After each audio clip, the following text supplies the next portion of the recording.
For this next step of the project, you're going to need your sheet of styrofoam that you've already carved your tessellating shape into. You're going to need a stack of paper that is the same size as your piece of styrofoam, and hopefully this is like thicker watercolor paper. Regular computer paper or even drawing paper won't really work for this next step. You're going to need some markers. Permanent markers won't work. They need to be just like Crayola. Washable markers work the best for this, or regular Crayola markers are fine too, as long as they aren't permanent markers. You're going to need some clean water and a sponge and some paper towels. What we're looking to do here is use the ink from the markers to color our styrofoam, and because styrofoam isn't water soluble, the markers won't be able to sink in. And then we can transfer the ink from the styrofoam onto the paper using a monoprint process, meaning we're going to get one print out of this. Now, because we are doing a double print method where we're going to end up printing on top of all of these again, it may be in your best interest to stick with mostly light colors. Although, because you can make more than one print, so you can do some exploration as well and see what turns out for you. But I'm going to try just sticking with mostly pretty light colors. You will also have better luck if your markers are reasonably new, meaning they've just got a lot of ink in them. If they're kind of old and drying out, you may have a little bit harder of a time with this. As you're coloring in your shapes inside of your styrofoam, you can color them all in the same color. Like I could use yellow across my entire piece and I don't need to, change. Or I could color them all in different colors. I could also come in and use different colors within a shape by just layering. Like this orange marker is kind of dried out, so I'm not sure how well it's going to work, but who knows? Maybe it'll work even better than the yellow.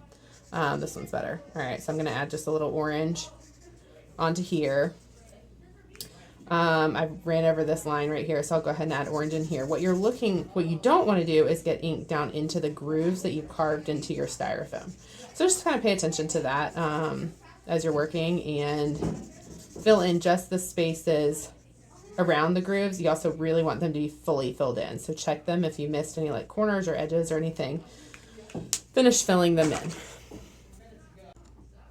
Once you've fully filled in your spaces with the marker ink, you're ready to stamp it onto your paper. Now here's the thing though, if I were just to pick this up and stamp it on here, not much is going to happen because this ink has had some time to dry and this paper is dry. So it would be like pushing dry paint onto dry paper, just nothing really happens.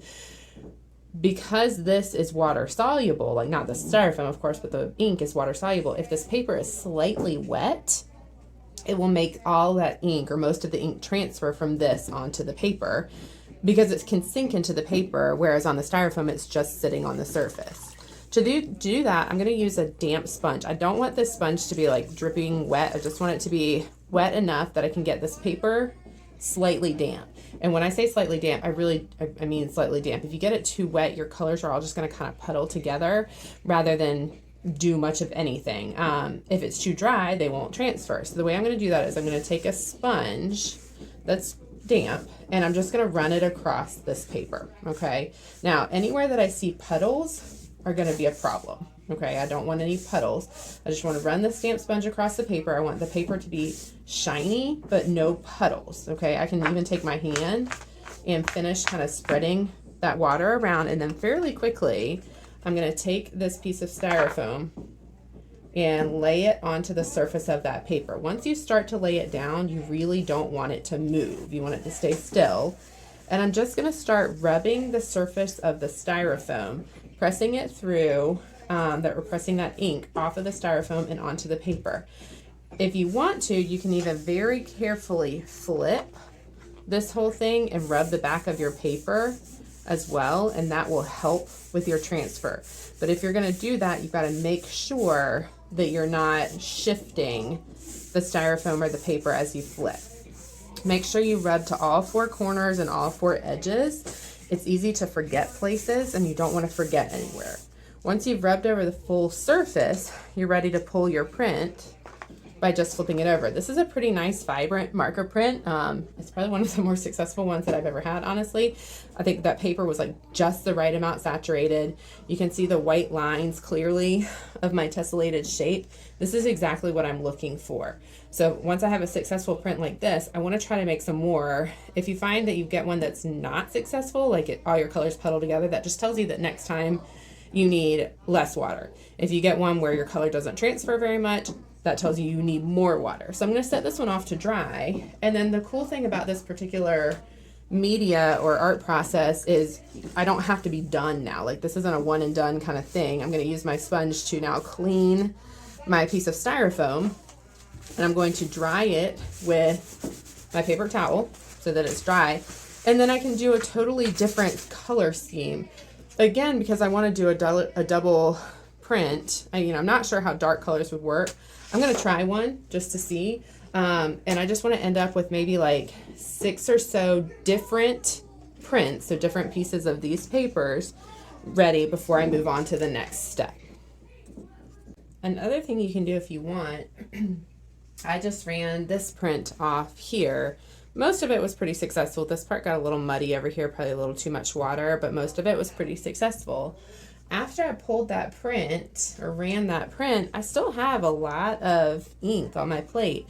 So I think what I'm going to do is try to do what's called a ghost print or a reprint, where I'm just taking what's already there, I'm dampening another sheet of paper, same exact way, and I'm going to try that print again. And whatever's left over of that leftover ink will be able to transfer. Now I will say, because I'm noticing that that ink is a little bit more wet on my plate itself, I'm guessing, and this is just a bit of guesswork, but I'm guessing that I don't want my paper to be quite as wet as the other prints.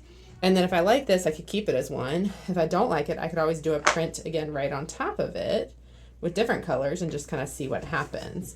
So I'm going to run the print the same exact way, where I rub, both sides of it all along the full piece, making sure it doesn't shift at all, to see just kind of what happens. Okay, so yeah, another pretty reasonable print. It's, the same color scheme as before, and it's a lighter version because there wasn't as much ink. But what I might try to do now is clean this off, do a secondary set of colors, and then maybe try printing right again on top of here and just see what happens. The kind of cool thing about printmaking is because you can do more than one, you can end up with a lot of experimentation, and some of the experiments turn out really cool and some of them don't, but even if they don't, it's not a big deal because you can create another one. Okay, so just don't be afraid to experiment with your colors. You might even experiment some with materials. You might try doing this with some like really, really thick watercolors, like just add a little bit of water to your watercolors, and see what happens there. But just for a different kind of technique, you could try that out.